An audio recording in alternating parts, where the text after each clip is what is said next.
In this video, we'll be printing a timetable from 1 to 10 using a single loop with a horizontal line between the rows. So this is the previous video. We've actually achieved that, but we've used 2 loops. So we want to achieve the same output, but using just a single loop. So here's what it runs like. So that's row 1, row 2, row 3, 4, all the way to row 10. So to achieve the same, what we want to do is we'll keep this part here the same. The other thing is this loop will go away. We don't need this loop anymore. So I'll take it off. So it's going to look something like that. And we, instead of I, we'll use this, we'll set this to counter. And counter. And counter. Now we want the counter to actually run up to 100. And then we're going to use some math to derive I and J. So let's do I. I will represent row, and then J will represent the columns.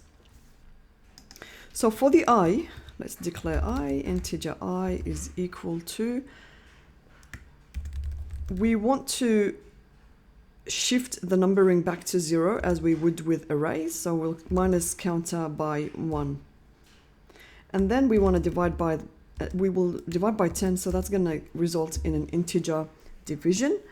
So since we've actually got 10, we want 10 rows because we wanted to do the timetable from 1 to 10, we will divide by 10. And then what we do here, we'll start adjusting the counting from 1. So when we print out our timetable, it starts from 1 like we have here. So we'll start from 1. So that's why we add by 1. So what this will actually do is, I'll just put a comment here. We'll just say if counter is equal to, say, let's just say 23. Then I is going to equal to 23 minus 1 divided by 10 plus 1. So that's what it will be, which will evaluate to 22 divided by 10. So that's 22. This part here becomes 22 divided by 10, and then plus 1, which evaluates to, so this part here would be 22 divided by 10. So that's an integer division. So I'll show you on the calculator what that will look like. So it'll be 22 divided by 10. So that's going to just give us 2 because we've done an integer division there. And so that's going to be 2 plus 1 will give us 3. So that loop, at that loop, I is going to be equal to 3. Now, I'll show you some other thing is if I is equal to, sorry, if I is equal to 24, okay, sorry, if not I, if counter is equal to 24,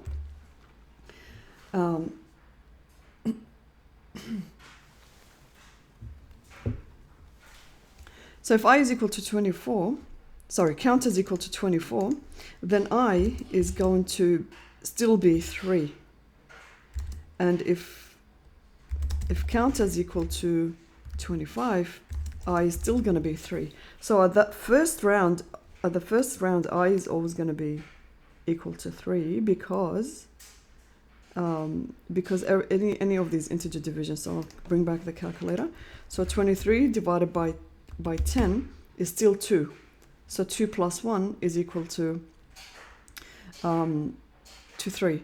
And even if we got 24 divided by 10 is going to give us 2.4. So it's always going to be 2 until we actually go to the next tens, which is 31 divided by 10. That's now we are in 3 plus 1. That'll actually be increment I to 4.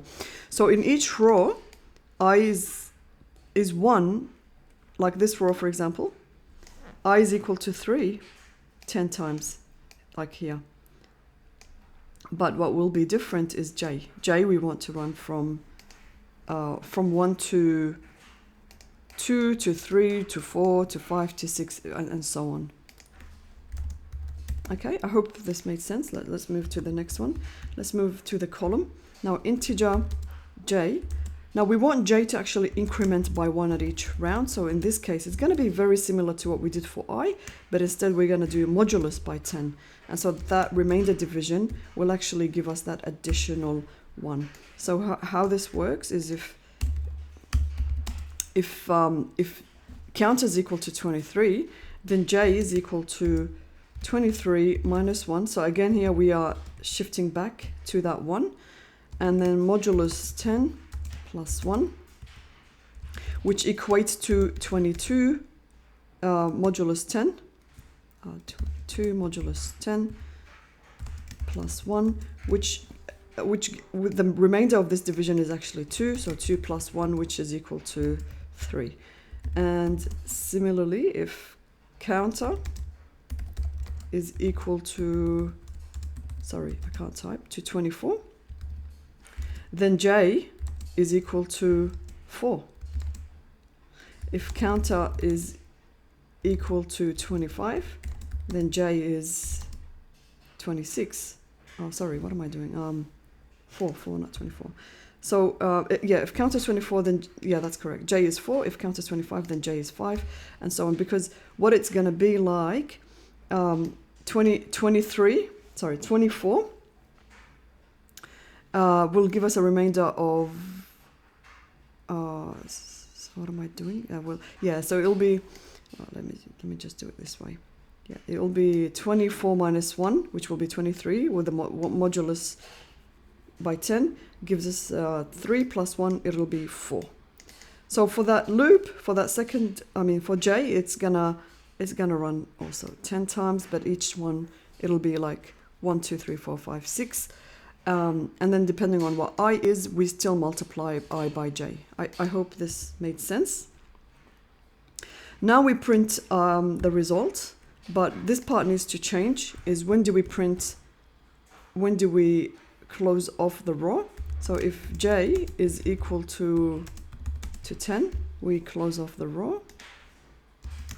Let's just do it like this. Else, no, actually I won't have an else. And then if,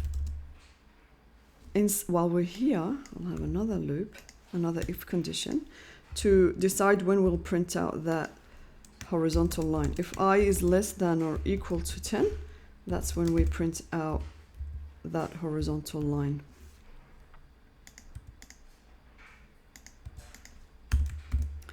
Okay, and I think I'll need another. Yeah, that's it. That's pretty much it. And that's our function for printing out. Nothing changes for that one. Let's see. So this is just explanation, and the same thing. It'll work the same way if you've changed whatever the counter. If you try this, say with 12, it will still work. All right, let's run this and see what we get. We should pretty much get the same result. We've just achieved it differently.